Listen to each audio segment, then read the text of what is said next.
मंदिर में शराब की बोतल, मंदिर के पास शौचालय।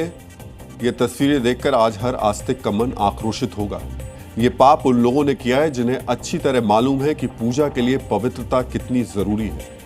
इसलिए आज हर सनातन धर्मी का यही सवाल है कि सद्भाव की बात करने वाले धार्मिक स्वतंत्रता के चैंपियन इन कट्टरपंथियों से सवाल क्यों नहीं पूछते? उन्हें क्यों नहीं समझाते कि दूसरों के धर्म की पवित्रता भी उतनी ही महत्वपूर्ण है जितना इनके लिए है? मित्रों, ये तस्वीरें हम 200-300 साल पुराने इतिहास की किताबें खोलकर नहीं दिखा रहे हैं। ये आज की तस्वीरें हैं। ये आज के भारत में हो रहा है। आज के हिंदुस्तान में भी मंदिर गायब कर दिए जा रहे हैं और आपको पता तक नहीं चल रहा है। हम आपको फिर कहेंगे, ये मुगल काल या उससे पहले के मुस्लिम शासनकाल की कहानी नहीं है। महर में जो हुआ है वो पिछले चंद सालों में हुआ है और ऐसी सरकारों के रहते हुआ है जिन्हें हिंदू हितैषी कहा जाता है।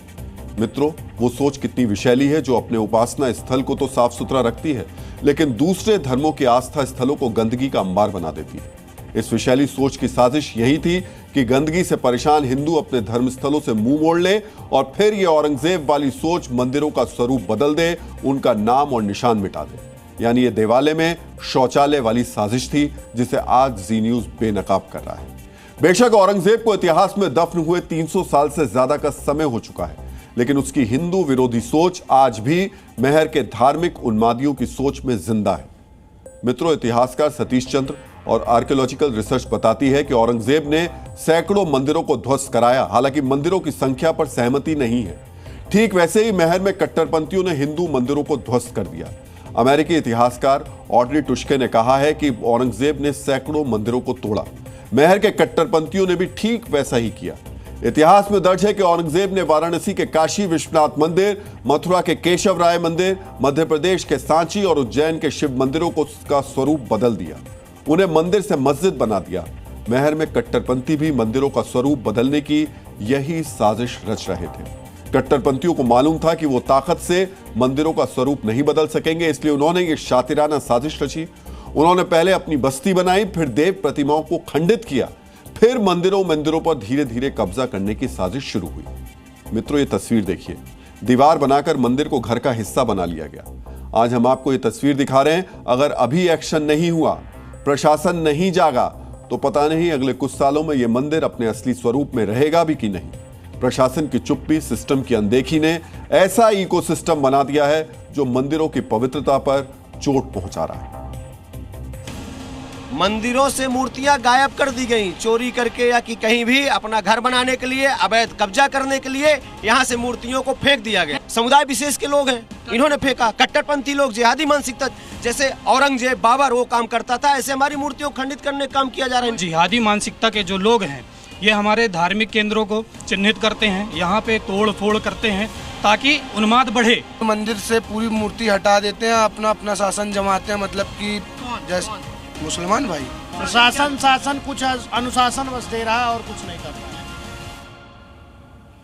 मित्रों, जो महर में हो रहा है वो सनातन धर्मियों के साथ पहली बार नहीं हुआ है। यही पाकिस्तान में हो चुका है, यही बांग्लादेश में हो चुका है, यही अफगानिस्तान में हो चुका है। हम यहां आपको बताना चाहेंगे कि रिपोर्ट के मुताबिक 1947 में आजादी के समय पाकिस्तान में कुल 428 मंदिर थे। महर में तालाब किनारे 20 से ज्यादा मंदिर थे। पाकिस्तान में 428 में से 410 मंदिर अब नहीं है। महर में भी कई मंदिर गायब हो चुके हैं। पाकिस्तान में मंदिरों को तोड़ दिया गया या इनका स्वरूप बदल दिया गया। महर में भी मंदिरों का अतिक्रमण कर उनका स्वरूप बदलने की साजिश हो रही है। मित्रों, इतिहासकार बताते हैं कि विभाजन के समय पाकिस्तान में हजारों की संख्या में मंदिरों को तोड़ा गया, उनका स्वरूप बदला गया।